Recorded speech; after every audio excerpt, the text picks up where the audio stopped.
আমি এই কাকসিরা বাজার তার বাড়িতে এসে আমি প্রয়োজনে আত্মহত্যা করব। কারণ আমি আমার স্বামী ফেরত চাই। আমার সঙ্গে যে প্রতারণা করেছে, এরা ২ জন বিয়ের নাটক করেছে, অভিনয় করেছে, আমি এটার বিচার চাই। আপনার কোনো যোগাযোগ আছে? যোগাযোগ, সে বিদেশে যাওয়ার ১ মাস অবধি আমার সঙ্গে যোগাযোগ করছে। সে বলছে তোরে খাদিজা চায় না। তোর সঙ্গে যদি যোগাযোগ রাখি তাহলে খাদিজা আমার সঙ্গে কথা বলবে না, খাদিজা আমার সংসার করবে না।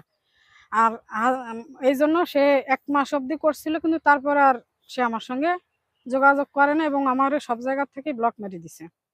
তার সাথে সর্বশেষ কথা হয়েছে কতদিন আগে? তার সঙ্গে সর্বশেষ কথা হইছে আপনার ১৩ তারিখ, মানে রোজার আগে সর্বশেষ। আচ্ছা, আপনারা যখন আপনার স্বামী দেশে আসছে, এরপরে কি আপনারা একসাথে ছিলেন? হ্যাঁ, আমার বাড়িতেই রইছি একসঙ্গে, আমার কতদিন ছিলেন? বাড়িতেই। একসঙ্গে আপনার রইছি ১০ দিন। ডিসেম্বর মাসের ৪ই ডিসেম্বর আইছে, ১৪ই ডিসেম্বর খাদিজাগো বাড়ি আসছি ৩ জনে। খাদিজার বাড়ি এসেও কি আপনার সাথে থাকতো না, সে তখন তো খাদিজার সাথে? না, তখন খাদিজার সঙ্গেই থাকতো। আচ্ছা, খাদিজার সাথে কি আপনার সাথে যোগাযোগ আছে? খাদিজা আমার সঙ্গে যোগাযোগ বন্ধ করে দিছে এবং ও বন্ধ করে দিছে। দুজনই আমার সঙ্গে যোগাযোগ বন্ধ করে দিছে। খাদিজার বাবার নাম? খাদিজার বাবার নাম হচ্ছে গফফার হাওলাদার, পিতা মুসলিম হাওলাদার। কর্ণাঘাট কোন এলাকা, কোন ইউনিয়ন? লেমুয়া গ্রাম, কাকসিরা বাজার। এখন ওয়ার্ড নং ওটা কত ওয়ার্ড তো আমি সঠিক জানি না, তবে আচ্ছা, আপনার স্বামীর সাথে তো আপনার পরিচয়টা কিভাবে সেটা জানতে পারলাম। আপনার এই বান্ধবীর সাথে পরিচয় হয়েছে কেন? বান্ধবীর সঙ্গে পরিচয়, বান্ধবী আমি ১৭ সালে আমি আর কি ফেসবুকেই তার সঙ্গে আমার পরিচয়। মানে আমি তখন ওই যে ওই হাজবেন্ড ছেড়ে দিছি, তারই ডিটাচ তারে খুলে বললাম যে আমার এই বিষয়, মানে সে একটা মেয়ে, আমি একটা মেয়ে। তখন সে আমার বিভিন্ন রকমের মানে হেল্প করলো, ই করলো যে মন খারাপ করে না। সেইভাবে আস্তে আস্তে একটু একটু করে সে আমার একজন খুব ক্লোজ ফ্রেন্ড হয়ে গেল। এবং জর্ডানে যে আমি গেছি, তখনও মনে করেন আমার যাবতীয় টাকা পয়সা সব আমি তার কাছে জমা রাখছি। এবং জর্ডান থেকে আমি যখন ২০ সালে করোনা মাথায় নিয়ে চলে আসি, তখনও আমি সামান, কম্বল, যা তা কিছু সমস্ত কিছু নিয়ে আমি তার বাড়িতে আসছি, কিন্তু আমার বাড়িতে যাইনি। এবং তার সঙ্গে আমার এমনই একটা সম্পর্ক যে আপনি বোঝেন যে আমি বিদেশে যেয়ে তার কাছে টাকা জমা রাখি। মানে বোনদের আস্থা পাই না। কিন্তু ওরে আমি এতটা বিশ্বাস এবং ভরসা করি।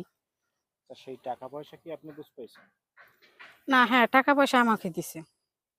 আচ্ছা, আপনার হাজবেন্ড কি আপনাকে কোনো খরচ দিছে আপনার বিবাহের পর বা আপনার? হ্যাঁ, বিবাহের পরে ২ মাস, এই ১ মাস টাকা পাঠাইছে, তারপর আর আমারে টাকা পয়সা দেয় নাই।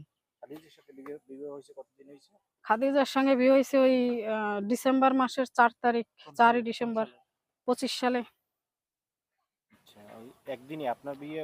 আর হ্যাঁ, ওই যে আমার সই দিছে, মানে এরা খাদিজা বলছে ওই পরিকল্পিতভাবে আপনাকে এইভাবে এই কাজটা করতে হবে? হ্যাঁ, মানে খাদিজা ওই ছেলে খাদিজারে বলছে যে এরে বাদ দাও, মানে আমার কথা বলছে যে এরে বাদ দাও, আমি সরাসরি তোমার বাড়ি এসে বিয়ে করি তোমাকে।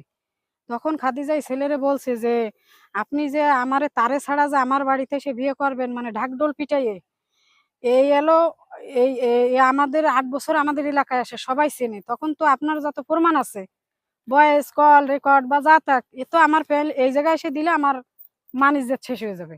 অতএব তারে নিয়েই আমরা আমাদের বিয়ের কার্যক্রমটা মানে এগিয়ে যাব। তখন বলছে যে ও তো পাগল, ওর তো শরীর লেগে ই করে। মানে খাদিজারে বলছে যে খাদিজা, কাজের ওইখানে সবই লেখা, পুরো কাগজটাই তৈরি করা, শুধু ছেলের সিগনেচারটা বাকি ছিল। সেই আরো ১ বছর আগেই কাজের ওইখানে সব ঠিক করা। তো ওই সিগনেচারটা আপনি দিয়ে দেবেন, এ দ্বারা আমাদের বিয়ে হয়ে যাবে। পরে আপনি বিদেশ চলে যাবেন, আমারে টাকা পাঠাবেন, আমি খাবো। আর ওর খোঁজ খবর না নিলেও এমনি মনে করেন যে আস্তে আস্তে ও মানে হয়ে যাবো আমি। দুজনের কেউ যখন আমার সঙ্গে যোগাযোগ না করবে, তখন তো আমি বাধ্য হয়ে মনে করেন যে অন্য একটা সিদ্ধান্ত বেছে নিব বা যা হোক কিছু। এখন আমার সিদ্ধান্ত, আমার দাবি একটাই, যে আমার কলঙ্কিত করছে এবং যে আমার সব কেড়ে নিছে, আমি তারই চাই। সে আমার হাজবেন্ড লিগাল, আমি তার ওয়াইফ, আমি তারে চাই।